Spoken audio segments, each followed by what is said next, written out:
Монгол Улсын хөдөлмөрийн хуульд 13-аас 15 насны хүүхдийг зөвхөн эцэг эхийн зөвшөөрлөөр эрүүл мэндэд сөрөг нөлөөгүй хөнгөн ажил эрхлэхийг зөвшөөрсөн байдаг.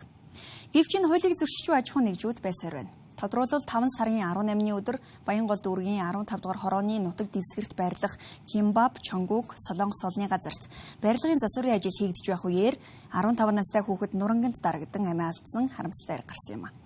Талигач ар гэрийнхэн өнөөдөр Монгол Улсын ерөнхий сайд учралт хандан насан туршаагүй хүүхдээр хүнд хүчээр хөдөлмөр эрхлүүлэх явдлыг таслан зогсоох, холбогдох иргэн аж ахуйн нэгжүүдэд хариуцлага тооцох, хөдөлмөрийн хяналт шалгалтыг сайжруулах талаар шаардлага өргүүллээ.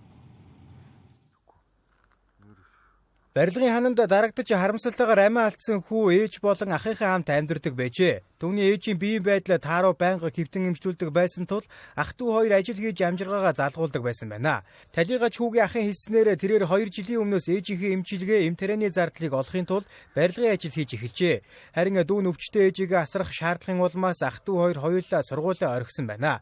Мөн талигач хүүгийн эгчийн мэдээлснээр тухайн ажилд зуучилсан саамшил компани хүүгийн насыг үл харгалзсан бие бэлтрийн хувьд том биетэй байсан гэх шалтгаанаар ажилд авсан байна. Ингэхдээ хөдөлмөрийн гэрээ байгуулаагүй, аюулгүй ажиллагааны зааварчилгаа өгөөгүй, хамгаалах хэрэгслээр хангаагүй ажил гаргажээ. Шүүхийн шинжилгээнээс сая өнгөрсөн 5 дахь хариу гарсан.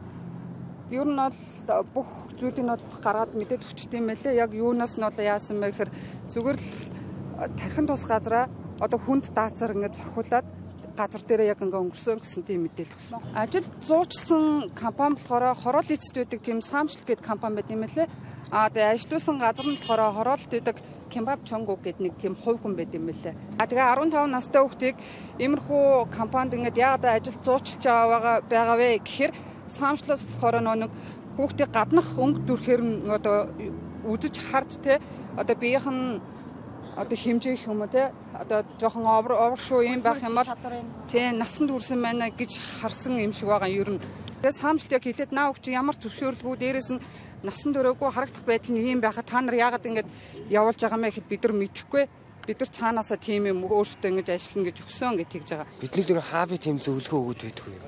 Тэгээд саамжлаас өгнөл тийм зөвлөгөө өгöd гэрээ хийн гэж хэлдэг. Гэхдээ юу ясан мэндийг хийлгүүлдэг зүгээр гарч ирсэн ажилтан зөвшөөг шахаад юм хүмүүсэд дуусгах гэдэг явуулчихдаг байхгүй. Хувь цэглэлийг нь л өгдөг. Тэгээд бидний дүүвтэр анхнаасаа нөгөөстэй ингээд бэлийн тэр өгсдөг аваа явчихдаг гэсэн. Тэгээд очиход л зөв нэг каска олыг нь ажиллаждаг ш. Хэрэг гарснаас хойш бараг 1 сарын хугацаа өнгөрөх гэж байгаа ч мөрдөн шалгах ажиллагаа удаашралтай байгаа талаар талигач хүүгийн нагцэгч мэдээллээ. Тэрээр тухайн компаниас өнөөдрийг хүртэл оршуулгын зардал болон бусад тохирол барагдуулахтай холбоотой ямар нэгэн арга хэмжээ аваагүй хэмээн мэдгдсэн юм.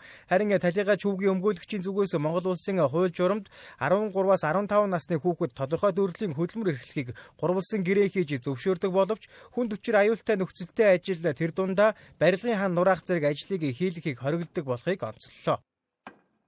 13 насаас одоо 15 нас хүртэлх бага насны хүүхдээр ажил хийлгэж болохгүй гэсэн журам байна. За тэрэн дээр барилгын хааныг нураах гэдэг ийм зүйл залт бүр орсон байхад тухайн тэр байгууллага нь одоо барилгын хааныг нураалгуулсан, хөдөлмөр аюулгүй байдлыг нь хангаагүй, дээр нь насан туршаагүй хүнийг зуулчилсан гэдэг ийм нөхцөл байдлууд үүссэн учраас одоо гэр бүлийнхэн зүгээс яг энэ мөрдөн шалгах ажиллагаа ямар ч үсэн яваад хэрэг нэгдэлтэй гарч шийдэгдэн. Гэхдээ ахиад энэ олон хүүхдүүд тэнд ажиллаж байгаа юм байна.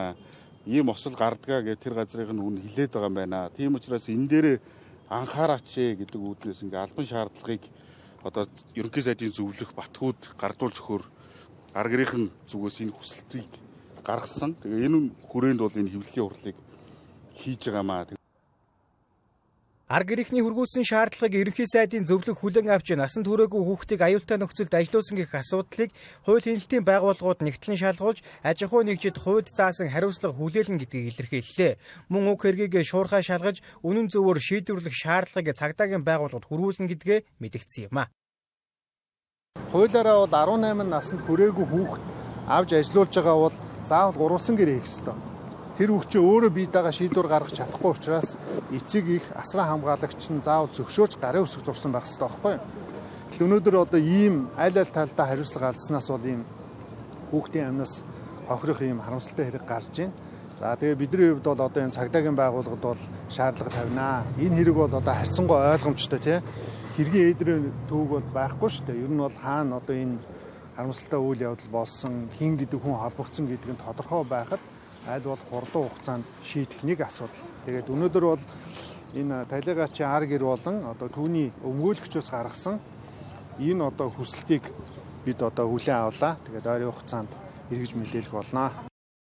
Талигаач хүүгийн ар гэрийнхэн ажилд зуучилсан самшил компанид гомдолтой байгаагаа илэрхийлсэн юм а. Тус компани өнөөдрийн хүртэл талигаач хүүд эмгэнэл илэрхийлээгүй бөгөөд асуудлыг зөвхөн хууль журмын хүрээнд шийдвэрлэнэ гэсэн байр суурийг илэрхийлсэн байна. Ийм дар гэрийнхний зүгээс насанд хүрээгүй хүүхдээр хүнд хүчээр аюултай хөдөлмөр эрхлүүлж, үүнээс ашиг олдог аж ахуй нэгжүүдийн үйл ажиллагаанд хяналт шалгалтыг эрчимжүүлж, хууль зөрчсөн тохиолдолд хариуцлага тооцох шаардлагатай байгааг онцолсон юм.